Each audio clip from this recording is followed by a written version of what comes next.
गेल्या काही वर्षामध्ये स्त्रीवादाचं सुद्धा एक बंदिस्त वर्तुळ होऊ शकतं. मुळात स्त्रीवाद बंदिस्त नाही आहे, पण होऊ शकतं ते वर्तुळ. त्याच्या बाहेर जाऊन तू पुष्कळ प्रश्नांचा विचार केलास. जसा सतत तू मैत्री विषय, अर्थात तो एका अर्थाने स्त्रीवादाशी संबंधित विषय होता, पण मैत्रीपासून इच्छा मरणापर्यंत आणि मग त्याच्यामध्ये युद्धविरोधी चळवळी अशा अनेक गोष्टीची तू नातं जोडलंस. त्यामुळे हे बाहेर जाणं जे आहे ते चालूच आहे तुझं असं दिसतं. भारतीय संस्कृतीचे जे रक्षक आहेत त्यांचं म्हणणं असं होतं की आमच्याकडे भारतीय संस्कृतीमध्ये स्त्रीला एवढं महत्त्वाचं आणि उच्च स्थान आहे आदराचं की आमच्याकडे याची काही गरजच नाही. आणि आता हा भ्रूणहत्येचा प्रश्न आपल्या पुढे आला तर ते अगदी त्यांच्या तोंडावर फेकून मारण्या इतकं वास्तव लखलखीत आहे की एवढा मान आहे तर एवढ्या बाया का मरतायत. पण त्या काळात मी असं म्हणायची की पुस्तकांमध्ये, ग्रंथांमध्ये आणि तुम्ही सांगता त्या कथांमध्ये हे चित्र आहे, पण वास्तवात बाई कशी जगते. ज्या प्रकारे तुम्ही बाईला मान देतो असा दावा करता तसं कुठे वागता. या सगळ्या अनुभवांचा अर्थ लावता लावता जे संस्कृतीने दिलंय, मानलंय असं म्हटलं गेलं ते प्रत्यक्षामध्ये नाही आहे. म्हणून मला कधी कधी तर बाई कशी जगते असा विषय घेऊन सुद्धा बोलावं असं वाटलं. मला वाटलं की लोकांना वाटलं असेल बाई कशी जगते म्हणजे काय, तर ती कशी जगते खरं म्हणजे नाहीच तुम्हाला कळत असं वाटून या विषयावर बोलणं सुद्धा मला कधी कधी करावं असं वाटतं. आपण तर फुले, आगरकर, आंबेडकर, गांधी अशी केवढी ते महाराष्ट्राला तर खूप समृद्ध विचार परंपरा आहे अशी नावं घेतो. आणि तरी आपण बोलताना पुरुषांना म्हणजे पुरुषशाहीला नावं ठेवतो. ते न कळल्यामुळे ती आपल्यालाच नावं ठेवली आहेत असं म्हणून पुरुष आपल्यावर वैतागतात. मग एखादा प्रश्न विचारतो, एवढी फुल्यांपासून सगळी पुरुषांची नावं घेता आणि पुन्हा पुरुषांनाच नावं ठेवता, म्हणजे या भारतीय संस्कृतीचा एक अपमान वाटायचा. मी म्हटलं की तुम्हाला अगदी वाटत असेल की आपण अगदी निरुत्तर करणारा प्रश्न विचारलाय. माझं तुम्हाला एकच सांगणं आहे की जो आत्मविश्वास फुल्यांच्या मनात होता, जी समतेची भावना त्यांच्या मनात होती, आणि हे सगळेच विचारवंत, यांच्यासारखं जर सगळ्या घराघरातल्या पुरुषांच्यापर्यंत हा विचार झिरपला असता तर ही चळवळ करायची गरज नव्हती ना. ते नाही पुरुषांनी घेतलं म्हणून फुले सांगत होते ते बायांनी उचलून धरले, आगरकर आणि सर्वांनीच. घरं फोडणाऱ्या बाया हे तर आपल्याला मानलेलंच होतं. परिसमाधानचे विषय, घरं मोडताय त्याला स्त्रिया जबाबदार आहेत का, संसार उधळताय त्याला स्त्रिया जबाबदार आहेत का, अशा चर्चा सगळीकडे होत होती. मला 2-3 गोष्टी अशा या सगळ्यांनाच सांगताना म्हणाव्याशा वाटल्या. एक तर आमच्या मंचाची स्थापना आम्ही केली त्यावेळेला नारी समता मंचामध्ये स्त्रियांवरच्या अन्याय अत्याचाराच्या विरोधात काम करण्यासाठी स्त्रियांच्या बरोबरीने पुरुष हवेत. हे मला वाटतं कदाचित त्या विमेन ओनलीच्या काळामधली खूप कदाचित आमची पहिली संघटना असेल. जे थोडे होते त्यात एक आम्ही होतो. दुसरी महत्त्वाची गोष्ट अशी की आम्ही त्यावेळेला असंही केलं की पुरुष आमच्याबरोबर असतील त्यामुळे काही पुरुषांच्या काउन्सिलिंगला या आपल्या पुरुष मित्रांची मदत होईल. त्या काळी मला सुद्धा जोरजोराने जरा आपण ते ब्रा बर्निंग वगैरे जे झालेलं होतं तशा आम्ही नाही, तसंच त्यावेळेला मी थोडा पवित्रा घेतला होता. पण मला इतक्या वर्षानंतर पुष्पा असं वाटतं, विशेषतः सौंदर्य स्पर्धांमागचं अर्थकारण, त्याच्यामागची गुलामगिरी स्त्रियांची, हे सगळं जेव्हा अधिक कळत गेलं तेव्हा, म्हणजे तो व्यवहार आधी कळत नव्हता, नंतर तो व्यवहार आपल्या नेण्यांसारख्यांच्या लेखातून खूप स्पष्ट झाला. तर मी असं म्हटलं की खरोखरीच ही कृती त्यावेळेला मला अशी वाटली की नाही त्या ब्रा बर्निंग करणाऱ्यांपैकी आम्ही नव्हे. पण आता असं मला वाटतं की नाही, त्यांचं ना आमचं पण एक सिस्टरहूड आहे, नातं आहे. कारण पुरुषाच्या दृष्टिकोनातून स्त्रीचा देह असा सुंदर दिसावा म्हणून जर आम्हाला ब्रा आणि अन्य गोष्टी तुम्ही घालायला लावत असाल तर ती बंधनं आम्हाला नकोत. कारण आपल्याला चळवळीने असं शिकवलं की सौंदर्य हे केवळ चेहऱ्यामध्ये नाही आणि शरीरामध्ये नाही आहे, आणि आपल्याच शरीरावर प्रेम करा.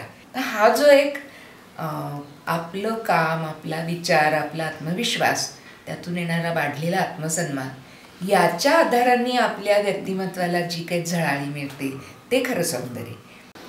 मी असं म्हटलं होतं की स्त्रीमुक्तीचा अवकाश खूप आहे. तो शरीराच्या पलीकडे एक व्यक्ती म्हणून, माणूस म्हणून स्त्रीच्या विकासाच्या संधी मिळण्याचा अवकाश तो आहे. आणि याच्यामधला सेक्स हा एक भाग आहे, तोही आम्ही नाकारत नाही. पण तुमचं सगळं लक्ष त्या सेक्सकडेच आहे.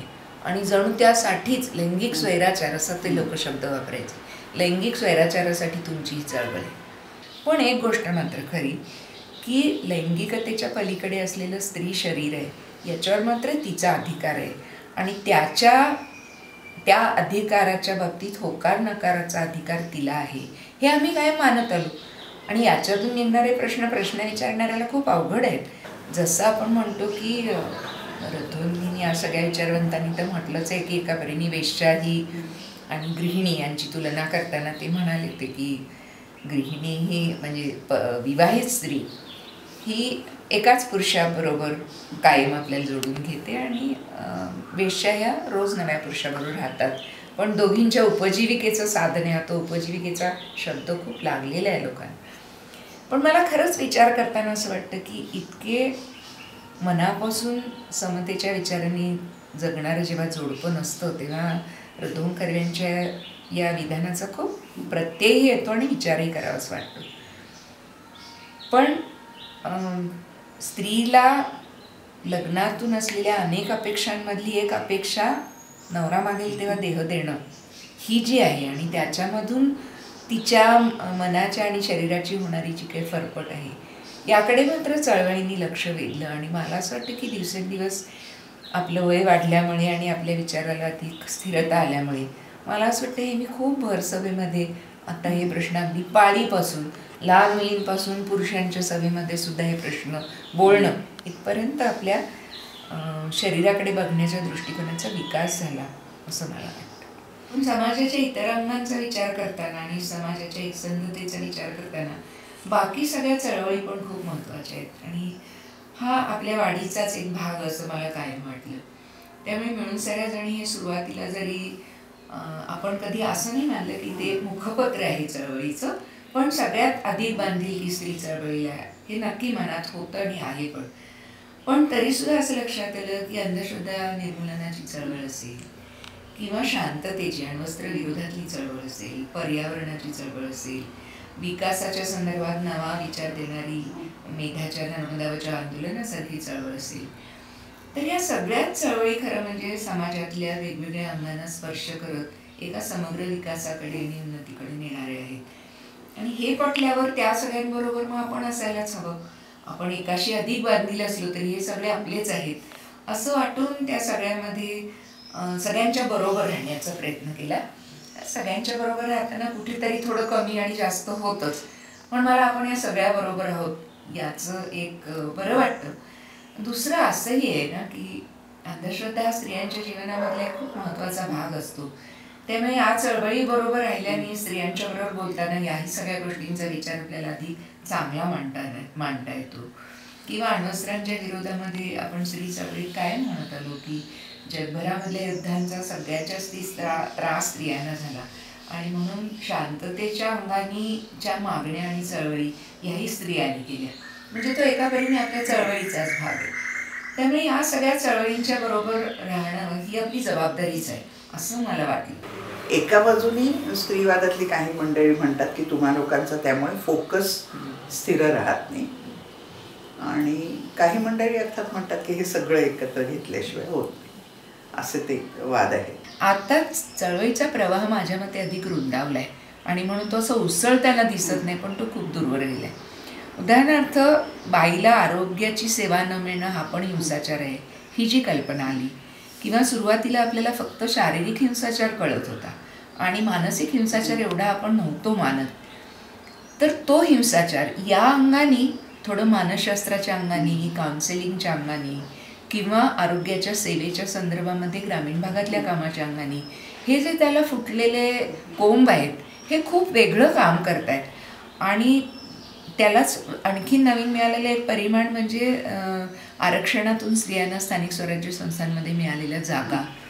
म्हणजे मला इथे पुन्हा तो पण एक मुद्दा याच अंगाने स्पष्ट करावा असं वाटतो, तो असा की आम्ही चळवळीतल्या बहुतेक जणी, मला तर राजकारणातलं तेव्हाही फार कळत नव्हतं, आजही जवळजवळ कळत नाही असंच माझं म्हणणं आहे, पण आम्ही सगळ्या जणी आम्हाला राजकीय दृष्टी आहे, जाणीव आहे, पण आम्ही राजकीय पक्षाला बांधील नाही असं खूप आवेशाने म्हणत असू.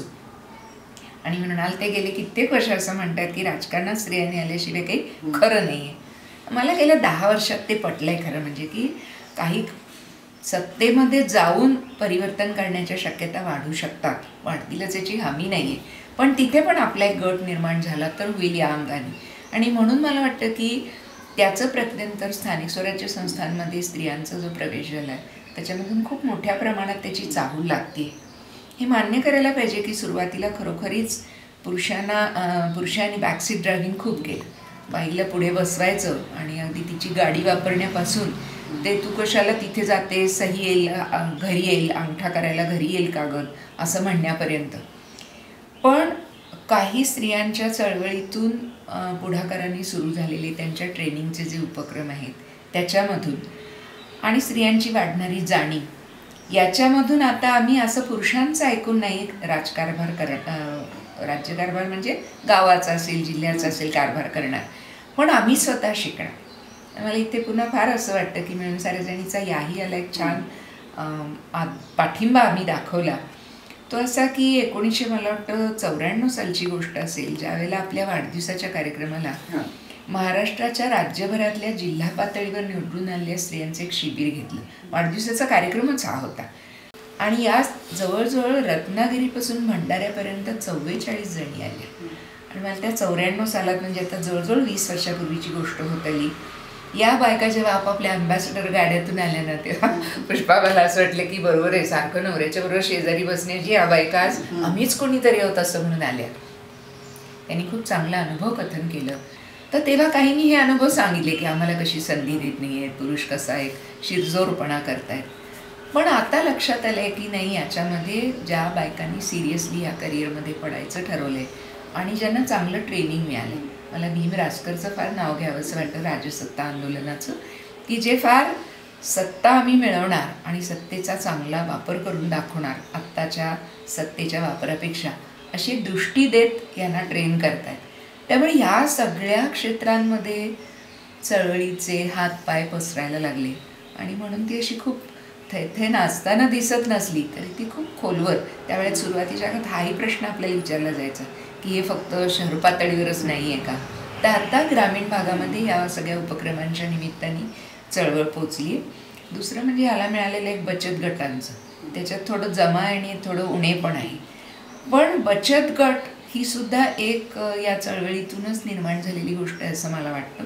बचतीची स्त्रीला जुनी माहीत असलेली सवय आणि ती अडीनडीला उपयोगी पडते अशी माहीत असलेली सवय, पण ते आपण चोरून मारून बचत करायचो. मी पहिल्या वेळेला बोलले तेव्हा मी म्हटलं होतं की मला आठवतं आहे की आपल्या आया आज्या साडीच्या घडीमध्ये, दुपट्याच्या कपाटामध्ये असे आपले पैसे ठेवत असत आणि ते चोरी छिपे करत असत. आता म्हटलं बचत गटामध्ये आम्ही बचत करणार आणि ती ठेवणार बँकेत, असं जे उघडपणाचा मामला आला आहे ही गोष्ट चांगली आहे. बाईच्या हातात पैसा आल्यामुळे तिला हातात थोडी सत्ता आल्यासारखं वाटतं, तिला मत आल्यासारखं वाटतं. फक्त त्याच्यात गैरवापराचे पण जे धोके आहेत त्याच्याकडे लक्ष द्यायला हवं. पण या सगळ्या अंगाने चळवळ वाढत असल्यामुळे मला असं वाटतं की ती पूर्ण संपली असं नाही. पण जर थोडी मंदावलेली दिसत असेल तर त्याला बदललेली परिस्थिती पण खूप कारणीभूत आहे की जे इतर नवे अनेक प्रश्न जागतिकीकरणाने, मुदारीकरणाने आलेले आहेत त्याच्यामुळे सुद्धा ते प्रश्न हाताळण्याकडे स्त्रिया गेल्या आहेत. किंवा आणखीनही एक महत्त्वाचा मुद्दा सांगायला हवा की स्त्रियांच्या या चळवळीमध्ये एनजीओआयझेशन ज्याला म्हणतात तोही भाग खूप आला. म्हणजे कामाला पैसा लागतो, पण कामाला किती पैसा लागतो हे एक. आणि म्हणजे मंचाकडे बघताना सुद्धा आम्हाला असं वाटतं की आम्ही सगळ्याजणी आपापले उद्योग करत होतो आणि आम्हीच पैसे घालून खरं म्हणजे कार्यक्रम करत होतो. पण ही गोष्ट प्रामाणिकपणे मान्य करायला पाहिजे की ही आमची पिढी गेल्यानंतर आणखीन जी नवी तरुण प्रशिक्षित पिढी आली, MSW झालेली, ही तरुण पिढी आहे आणि आम्ही काम सुरू केलं ते कुठल्या टप्प्यावर, हे काम सुरू करतायत ते कुठल्या टप्प्यावर. आज पैशाची गरज किती वाढली आहे, गरजसुद्धा चैनीचं तर सोडच, गरजसुद्धा इतकी वाढली आहे की एक 10,000 रुपये पगार हा मिनिमम पगार जवळजवळ झाल्यात जमा आहे. आणि एवढा पगार जर तुम्हाला या लोकांना देता आला नाही तर तुम्हाला कार्यकर्ते मिळत नाही. म्हणजे पदरमोड करून काम करणाऱ्या लोकांची संख्या कमी झाली, ती वृत्ती काही प्रमाणात कमी झाली, फंडिंग एजन्सीजची गाजरं खूप आली, त्यांचे अजेंडे आले आणि त्याच्या अनुषंगाने श्रीमंत झालेल्या संस्था पण आपण बघतो. त्यामुळे मंचासारख्या संस्थेकडे बघताना मला चळवळीच्या दृष्टीने असं वाटतं की काय आपलं चुकलं, आपण पैसा केला नाही हे काही चुकलं असं वाटत नाही, आपण ॲसेट कमावले नाही हे चुकलं असं वाटत नाही, आपण पैशानुसार अजेंडा बदलला नाही हेही चुकलं असं वाटत नाही. पण झालं असं की आम्ही सगळ्या म्हाताऱ्या झालो, आम्ही आजही कदाचित पैसे न घेता काम करूच, पण नव्या लोकांना पैसा देण्यासाठी प्रोजेक्ट घ्यावे लागतात आणि ते प्रोजेक्ट मिळाले नाहीत तर पैसा देता येत नाही. पैसा न देता आल्यामुळे आपल्या भोवती कार्यकर्ते नसतात आणि कार्यकर्ते नसल्यामुळे काम करायला हाताचं जे बळ लागतं ते राहत नाही. अशा एका पेचामध्ये पण काही संस्था संघटना आहे, पण ती स्त्रीवादी चळवळच नाही, सर्व चळवळी आहेत. की असं झालं की नाही म्हटलं तरी या सगळ्या मध्यमवर्गीय आणि मध्यम जातीच्या महिला होत्या किंवा उच्चवर्णीय, आणि त्यामुळे दलित स्त्रीच्या प्रश्नाकडे लक्ष दिलं गेलं नाही. उलट दलित स्त्रीवादामध्ये आंबेडकरांचा आणि त्याच्या यादी फुल्यांचा एक भक्कम आधार होता. तो कधी आपण नाकारला होता असं मला वाटत नाही. पण आरोप असा झाला की म्हणून आम्ही दलित स्त्रीवाद नावाची एक वेगळी धारा निर्माण करतो आणि ते मुळामध्ये 8 मार्चच्या जागी 25 डिसेंबर अशा प्रश्नाने सुरू झालं. पण आज त्याच्यामध्ये मांडणी चांगली होती असं मला वाटलं. नाही, मला सुद्धा या बाबतीमध्ये मी तर जाहीरपणेच याची कबुली देते की चळवळीच्या सुरुवातीच्या काळामध्ये याचं लक्ष गेलं नाही, नंतरही काही काळ गेलं नाही आणि गेलं नाही ही आपली चूकच झाली. कारण बालबालांच्या प्रश्नाशी दलितत्वाचं नातंही जोडलेलं आहे, कारण त्याच्या बहुसंख्य दलित किंवा बहुजन जातीतल्या अशा आहेत. आपण त्याला सर्रास देहविक्री असा शब्द वापरतोय, तर त्यांचं म्हणणं आहे की नाही हो शरीरविक्री असं करतो आणि त्या देहाची सेवा देतात. म्हणजे एका परीने आपण ब्रेन नाही विकत पण ब्रेनची सर्व्हिस विकतो, तसं आम्ही शरीर नाही विकत, शरीरातली एक सेवा विकतो. आता हे म्हटलं तर भाषेचे श्लेष आहेत, म्हटलं तर संकल्पनांमधला बारीक बारीक भाग असेल. त्यामुळे खरं म्हणजे मी अजून या सगळ्या काही कन्क्लुजनला आलेले नाही. माझ्या मनामध्ये खूप गोंधळ आहे, कारण दुसऱ्या बाजूनी स्त्री पुरुष नात्यांमधल्या व्हर्जिनिटीचा जो इश्यू खूप आपल्याकडे केलेला आहे त्याबाबतही मी खूप त्या इश्यूपासून आता दूर झाले. तिची इच्छा महत्त्वाची, ते लोकांच्या ताब्यात नाही जाता कामा हे महत्त्वाचं, पण तिला वाटलं तिने उपयोग केला तर लोकांनी ती व्हर्जिन आहे का नाही हा इश्यू करावा का नाही असा प्रश्न मनात येतो. आणि मग हे सगळं पाहताना कधी कधी वेश्येचं स्वातंत्र्य हे विवाहित स्त्रीच्या स्वातंत्र्यापेक्षा खूप जास्ती, तर ते तिला परवडतं म्हणून ती करते, मी करेन का तर मी नाही करणार कारण मला नाही आवडणार, असा तो मतभेदाचा मुद्दा येईल असं. फक्त एक मात्र गोष्ट मला याच्यात वाटते की टुरिझम वाढणं, चंगळवाद वाढणं, याच्यामध्ये देहाची मौजमजा हा खूप मोठा भाग आल्यामुळे यांचं मार्केटही खूप वाढलं. म्हणजे पैसे का जास्त मिळतात तर उघड आहे ना मुद्दा. नाही, आणि ते अनेक शहरीकरणाशी निगडीत आहेत. जसजसे एक्सप्रेस वे झाले तसतसे आपल्याकडे स्थलांतर वाढलं. महाराष्ट्रातल्या छोट्या खेड्यातल्या मुली त्या वेगवेगळ्या हॉटेल्समध्ये आजही पुरवल्या जातात असं. त्यामुळे तो आता इतका मोठा व्यवहार झालाय की कोणी त्याच्यावर नियंत्रण प्राप्त करणं हे कठीण झालेलं आहे. आणि शहरीकरणामध्ये पुरुष आपापले घरं सोडून ठिकठिकाणी आल्यामुळे त्यांच्या ते कुठल्याही देशाला तर उत्पन्न सुटले. या प्रश्नाबरोबर मला असं वाटतं की माझ्या पाहण्यात तू कधी फार लिहिलेलं बोलले दिसलं नाही, पण तो प्रश्न मनात असणार की आपल्याकडे एकतर उच्चवर्णीय बायकांच्या प्रश्नाची चर्चा झाली. गेल्या काही वर्षात दलित हुंकार आपल्याला ऐकू आला, पण आपल्या या मध्यम जातीच्या ज्या महिला आहेत बऱ्याच वेळेला उच्च ह्याच्या दडपणाखाली राहिल्या, कर्मकांड जास्त आहे आणि आता अचानक राजकारणात त्या दृश्यमान झाल्या. तर त्यांचे प्रश्न जे आहेत त्याला उद्गार मिळाला पाहिजे असं मला स्वतःला वाटतं. तू नेमकं मध्यम जातीनं म्हणतेस की मध्यम वर्गाला याची माझ्या मनात शंका आहे, पण या निमित्ताने माझ्याही मनातला एक मुद्दा मला इथे सांगावं असं वाटतं. तो असा की मी सुरुवातीला म्हटलं तशी मी मध्यमवर्गीय, मी ज्या मासिकात काम केलं ते मध्यमवर्गीय वाचकांचं मासिक, आणि त्यामुळे चळवळीतल्या लोकांचा माझ्याकडे बघण्याचा दृष्टिकोन असाच होता की या काय अगदी मध्यमवर्गीय आहे. आणि एकीकडे आपली सगळ्यांचीच तक्रार आहे की मध्यमवर्ग हा चंगळवादी होत चालल्यामुळे चळवळींच्या बाबतीत उदासीन आहे.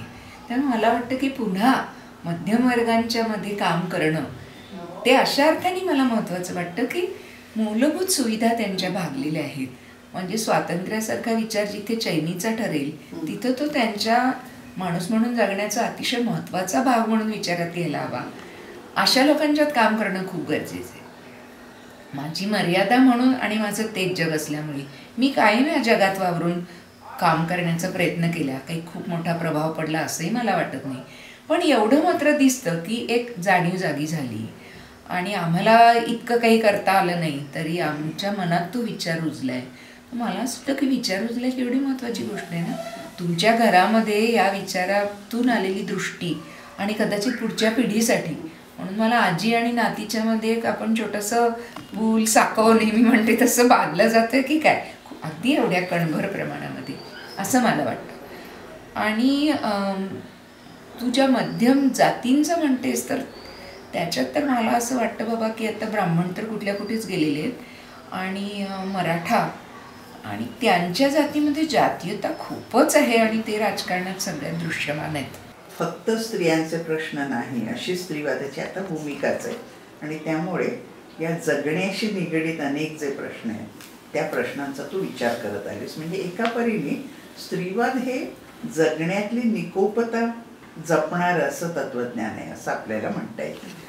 मग ही निकोपता जपताना आपण मानवी नातेसंबंध आणि प्रेम याविषयी नव्याने विचार करायला लागलो आणि तुझा तर त्याच्याविषयी मला वाटतं खूप आग्रह आहे. मला पुन्हा मगाशी म्हटलं तसं माझ्या अनुभवातूनच एक एक एक एक उलगडत गेलं आणि आता या टप्प्यावर एक स्वेच्छाकरणाच्या संदर्भात आणि एरवी स्त्री पुरुष नात्याच्या संदर्भामध्ये सुद्धा प्रेम या गोष्टीची काहीतरी वेगळीच ओळख मला होती असं मला वाटतं. आणि म्हणून मला खरं असं सुचवावं असं वाटतं की प्रत्येक जोडप्यामध्ये तिला एक मित्र आणि त्याला एक मैत्रीण असणं हे खूप आवश्यक गोष्ट आहे. दोन माणसांची नाती आणि त्यातलं एक माणूस आणि तिसरं माणूस यांचं नातं याची व्याख्याच होऊ शकत नाही. म्हणजे आपल्याला समजा 3 मैत्रिणी असल्या तर प्रत्येकीची मैत्री वेगळ्या पोताची असते. हां, आणि हळूहळू आपण या अर्थाने कुटुंब मोडायला पाहिजे, कुटुंब अधिक मोठं करायला पाहिजे, विस्तारायला पाहिजे. आणि ते प्रत्येकासाठी एकाच दिशेने विस्तारेल असं नाही, हे लक्षात घ्यायला पाहिजे. त्यामुळे कुटुंबाची पुनर्रचना आणि ती विस्तारित कुटुंबामध्ये सामावणारी, ज्याच्यामध्ये मुलं, आई, वडील या सगळ्यांनाच जवळची असलेली रक्तापलीकडची नाती, हा खूप त्यातला महत्त्वाचा भाग. चळवळींनी अनेक मिथकं उलगडायला किंवा फोडायला मदत केली, त्यातलं हे खूप महत्त्वाचं आहे ना. नाही, इथून आपण स्त्रीवादाच्या तत्वज्ञानावर बोलत नसलो तरी आणखीन एका महत्त्वाच्या अंगाकडे येतो. एका अर्थाने स्त्रीवादी विचार जो आहे तो पुढे अमूर्त आणि आध्यात्मिक होतो. मी आध्यात्मिक हा शब्द विशेष अर्थ नाही होतो आणि तसा तो होणं गरजेचं आहे. याचं कारण असं की तुम्ही अमूर्त विचाराकडे गेल्याशिवाय सर्व प्रश्नांची जी लौकिक उत्तर आहे त्याच्या पलीकडे जात नाही. आणि हे माणसाविषयीचं शहाणपण, तुला जसं अनुभव येत राहील असं प्रत्येकाला नेहमी येईल असं. त्यामुळे त्याची जी मांडणी आहे ती मांडणी सुद्धा लौकिक प्रश्न तर रोजचे आहेतच स्त्रियांचे, परंतु त्याच्या पलीकडे जाऊन स्त्रीवादी तत्वज्ञानाने अगदी ज्ञानापासून सुरुवात करत करत करत ज्ञान म्हणजे काय या प्रश्नापासून हा विचार केला आणि तो वैध होता. आणि म्हणून आपल्या काळात स्त्रीवादी अभ्यास, विमेन स्टडीज नावाचा शाखा सुरू झाली. अजूनही महाराष्ट्रात तरी स्त्री अभ्यास आणि स्त्री प्रश्न काय वेगळे आहेत ते लोकांना पुरेसं उमजत नाही, परंतु त्या दिशेने आपण प्रयत्न केला पाहिजे. त्या दिशेने तुझाही IAWS जी आपली आंतरभारतीय अशी शाखा आहे आणि महाराष्ट्र स्त्री अभ्यास याच्याशी संबंध होता. आणि त्या संबंधाबरोबरच तू अनौपचारिकपणे तरुण मुलींशी बोलणं, कॉलेज विद्यार्थ्यांशी बोलणं हेही करत आलेली आहे. तर हा जो संवादाचा प्रयत्न आहे त्या संवादाच्या प्रयत्नांविषयी तुझे अनुभव काय? म्हणजे ते प्रत्येक ठिकाणी वेगळे असतात हे समजतं आम्हाला. मला एक जी माझी मर्यादा आहे आणि जे माझं सामर्थ्य आहे ते सुरुवातीला सांगावंसं वाटतं की अभ्यासाच्या, तू आता म्हणलीस हे फार बरोबर आहे आणि तीच माझ्यातली खरी त्रुटी आहे की शेवटी तुम्ही कुठल्याही लौकिक प्रश्नांच्या सोडवणुकीमध्ये, मांडणीमध्ये, संवादामध्ये काम करत असलात तरी त्याला काहीतरी एक सैद्धांतिकता पण आली तर ती तू म्हणतेस त्या आध्यात्मिकतेच्या दिशेने जाऊ शकते. मग माझ्यामध्ये ती कुवत नाही आहे आणि म्हणून मला नेहमी असं वाटलं की मी जी कामं करते त्या कामातल्या अनुभवाच्या अंगाने जर आपण लोकांशी बोललो तर ते अधिक पोचतं. ही स्त्री अभ्यास केंद्र ही ॲकॅडमिक्सच्या अंगाने विचार अधिक करतायत आणि ॲक्टिव्हिस्ट हे आपल्या कृतीच्या अंगाने अधिक करतात. पण त्या दोघांचं एकमेकांशी नातं आहे अशी माझ्या मनात खूप पक्की भूमिका आहे. म्हणजे आम्ही जे करतो त्याची चिकित्सा तुम्ही करा आणि तुम्ही करताय ती समजून घेऊन आम्ही आमच्या कामाच्या दिशा आणि आकार अधिक चांगल्या प्रकारे ठरवू शकू. आणि या अंगानेच विचार करताना गेल्या काही वर्षात असं लक्षात आलं की आपण स्त्रियांना जागं करण्याच्या प्रयत्नात पुरुषांना जरा बाजूलाच ठेवलं आणि त्यामुळे मग एवढा ताण होती. एक जण पुढे चाललं, एक जण शहाणं होतं आणि एक जण जुन्याच परंपरांनी आपल्या सहजीवनाचा प्रवास करताय. आणि म्हणून मग याला आणखी नाही एक थोडं कारण झालं की जसं आमचं दुर्लक्ष झालं आहे, आमचं म्हणजे सगळ्याच कार्यकर्त्यांचं पुरुषांच्या प्रबोधनासाठीचं झालेलं दुर्लक्ष आता मग पोलिसांच्यासाठी, अधिकाऱ्यांच्यासाठी सेन्सिटायझेशनचे कार्यक्रम वगैरे आपण सरकारी पातळीवर सुद्धा घेतले जायला लागले. पण असं लक्षात आलं की गेल्या 25 वर्षामध्ये स्त्रियांच्या अन्यायाच्या निवारणासाठी चळवळीच्या रेट्यानेच काही कायदे, बऱ्या प्रमाणात कायदे आले आणि ते कायदे आल्यामुळे पुरुषांच्या मनात एक असुरक्षितता झाली.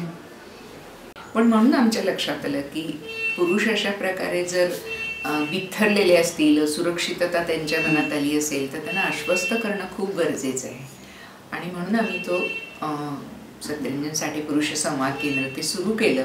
आणि खरं म्हणजे या केंद्रामागची अगदी कल्पना हीच आहे की असे कायदे हे स्त्रियांच्या वरचे अन्याय अत्याचार दूर करण्यासाठी, त्यांना संरक्षण देण्यासाठी जर केलेले असतील आणि तुम्हाला कदाचित एखाद 2-4 वाईट अनुभव आलेले असले तरी अंतिमतः हे स्त्रियांच्या किती फायद्याचे हे समजून तुम्ही घेणार का नाही कधी, हा प्रश्न आहे. आणि म्हणून मला पुन्हा असं वाटतं की आध्यात्मिकतेकडे जाण्याचा मार्ग म्हणजे माझ्या परीने तो मला असं वाटतो की तुम्ही बाई असा की पुरुष असा, तुम्ही माणूस म्हणून चांगलं होण्यासाठी नेमका काय विचार करणार आहात आणि तो करणार असाल तर तुम्हाला त्याला समता, स्वातंत्र्य, प्रेम या मूल्यांपासून सुटकाच नाही आहे आपल्याला. मला जे हवं तेच माझ्याबरोबरच्या सगळ्यांना मिळालं पाहिजे, त्यासाठी माझ्या मनात सर्वांविषयी प्रेम असलं पाहिजे आणि हे करण्याचं मला स्वातंत्र्य असलं पाहिजे. या अंगाने बघायला लागलो तर पुन्हा मी नेहमी म्हणते ते वाक्यच मला सांगू असं वाटतं की बाई ही एक बायकी बाई या प्रतिमेत घडवलेली आहे, पुरुष आहे का पुरुष या प्रतिमेत घडवलेला आहे. तर बाई असा की पुरुष असा ह्या पारंपरिक प्रतिमांमधून सुटून माणूस म्हणून विचार करत जगायला जेव्हा आपण प्रयत्न करायला लागू तेव्हा तुमचं आमचं आयुष्य सुखाचं होणार आहे आणि म्हणूनच समाजात अधिक आनंद वाढण्याची शक्यता आहे. तर गेल्या 3 वर्षापासून समतेसाठी आपण पुरुष नावाचा जो उपक्रम सुरू केला आहे त्याच्यात आनंद पवार आहे, मिलिंद चव्हाण आहे, म्हणजे मासूम आहे संस्था, सम्यक संस्था आणि आम्ही काही स्त्री संघटना पण त्यांच्याबरोबर आहोत. तर त्यांनी असा प्रश्न एके वर्षी उपस्थित केला की आंतरराष्ट्रीय महिला दिनाच्या कार्यक्रमांच्या मध्ये पुरुष का बरं नसतात आणि असतात ते फक्त कार्यकर्ते पुरुष असतात, तर हा स्त्रियांचा प्रश्न म्हणून असा वेगळा काढून चालेल का आणि मग आम पुरुषांनी का नाही यायचं, तर यासाठी आपण प्रयत्न करूया म्हणून हा कार्यक्रम सुरू झाला. आणि गेल्या 3 वर्षामध्ये इतके चांगले कार्यक्रम त्याच्यामध्ये झाले की ज्याच्यामध्ये आत्ता आपण म्हटलं त्या पुरुषाची प्रतिमा मोडणारे असेही कार्यक्रम आहेत. आणि मुख्य म्हणजे पुरुषसत्ताक व्यवस्थेमध्ये स्त्रिया बळी आहेत तशा काही प्रमाणामध्ये पुरुष बळी आहेत याचे एक भान जे पुरुषवाच्यामधून खूप अधिक प्रभावीपणे केलं जात आहे त्याच्या संदर्भामध्ये बोलणारे कार्यक्रम आम्ही घ्यायला लागलो. एकटं राहण्याचे लौकिक प्रश्न तर आहेत आणि दिवसेंदिवस आपण इतक्या घटना वाचतो की त्याविषयी पोलिसांनी काही प्रयत्न करावेत, आपण स्वतः करावेत, हा एक भाग झाला. एका वेगळ्या पातळीवर माणूस एकटं राहणार असो की नसो कुठेतरी एकाकीपणा माणसामध्ये येतो आणि तो वयपरत्वे अधिक जवळ सरकतो असं आपण म्हणतो. आणि अशा वेळेला असं वाटतं की कशाला सगळ्याला भार होऊन राहायचं, आपण छान आहोत तोपर्यंतच आपलं आयुष्य संपावं. इतका सोपाही नाही, तो विचार खूप गुंतागुंतीचा आहे. आपल्याला जगभर ही मागणी वेगवेगळ्या पद्धतीने येताना दिसते. 2 जरा वेगळ्या छटेच्या कल्पना आपण वापरतो. एक म्हणजे स्वेच्छामरण, ते विशिष्ट प्रकारच्या आजाराने काहीसं आता आपलं मरण जवळ आलंय ते अधिक जवळ आणावं अशाने, किंवा इच्छा मरण म्हणजे मला काही झालेलं नाही पण आता खूप झालं असं मला वाटतं. या दोन्ही प्रकारचे विचार त्याच्यावर लिखाणही झालेले आहे. आणि तू मिळून साऱ्या जमीनमधून बाहेर व्याख्यानातून याविषयी काही भूमिका घेतली आणि ती भूमिका सतत तू मांडतेस, कारण सहसा या विषयात बोलायला लोक धजत नाही. इच्छामरण या शब्दाच्या खाली एक विषय येतो तो मर्सी किलिंगचा आहे. म्हणजे एकाने दुसऱ्याच्या मरणाचा विचार आणि इच्छा करणं सद्भावने पोटी असं गृहीत धरलंय, कारण तो खून नाही आहे, ते दयामरण आहे. त्यामुळे एक आहे ते दयामरण आहे, दुसरं आहे ते स्वेच्छामरण आहे. आणि ते असं आहे की आता एवढा त्रास, एवढं परावलंबून, याच्या सगळ्याच्या पेक्षा बाबा मी गेलेलं बरं, असा एक जीवनाच्या गुणवत्तेचा विचार करत करत केलेला मृत्यूचा विचार, म्हणजे तो खराच गुणवत्तापूर्ण जगण्याचाच विचार असं मी मानत आले. जगण्याच्या बाबतीमध्ये उत्तम जगून झालंय आणि ज्या तृप्तीने पानावरून उठावं तसं आयुष्याचा निरोप घेता यावा असं वाटणं ही माझी खरी स्वेच्छामरणाची कल्पना आहे. तर मला असं वाटतं की मी ज्या मरणाचा विचार करते त्याच्यामागे काही अपेक्षा आहेत. ते मला वेदनारहित मरण हवं आहे. मला माझ्या देहाची पण एक प्रतिष्ठा सांभाळली जायला हवी. मला ते निश्चित हवं आहे आणि खूप थोड्या काळात यायला हवं आहे. आणि या सगळ्यासाठीच अपेक्षा पुऱ्या करणारी ती एक डेथ बिल असेल. ती आज संशोधनाने निर्माण करणं काहीच कठीण नाही आहे. पण अजूनही हे अशा प्रकारचं हत्यार लोकांच्या हातात द्यायचं की नाही याविषयी बरेच मतभेद आहेत. आपण माणसाविषयी बोलत असताना अनेकदा असं शब्दप्रयोग करतो की असणं आणि होणं असा हा प्रवास आहे. असणं आपल्या हातात नसतं, आपण कुठे येतो, कधी येतो हे आपल्या हातात नसतं. पण ते असणं ते होणं ही जी प्रक्रिया आहे ती डोळसपणे पाहणं हे आपल्याला शक्य असतं. आणि मला वाटतं तुझा सगळा जो प्रवास आहे तो असणं ते होणं यापर्यंत आहे, पण होण्यापाशी तू थांबली नाहीस. मग परत त्या असण्याचा जसं आपल्या हातात काही नाही, पण अंत आपल्या हातात असू शकतो आणि त्याचाही विचार केला. आणि त्या विचारामध्ये एका परीने आपण स्त्रियांना जे सांगत होतो की माझं शरीर माझं आहे, त्याला स्पर्श कोणी करायचा ते मी ठरवेन, हे प्रेमाच्या संदर्भात जसं होतं तसं मृत्यूच्या संदर्भातही निर्णय घेण्याचा तू प्रयत्न करतेस. अगदी बरोबर आहे. म्हणजे जन्म माझ्या हातात नाही, पण मृत्यू का नाही स्वीकारून मला हवा तसा का नाही. अगदी तू छान बरोबर शब्दात मांडलंस.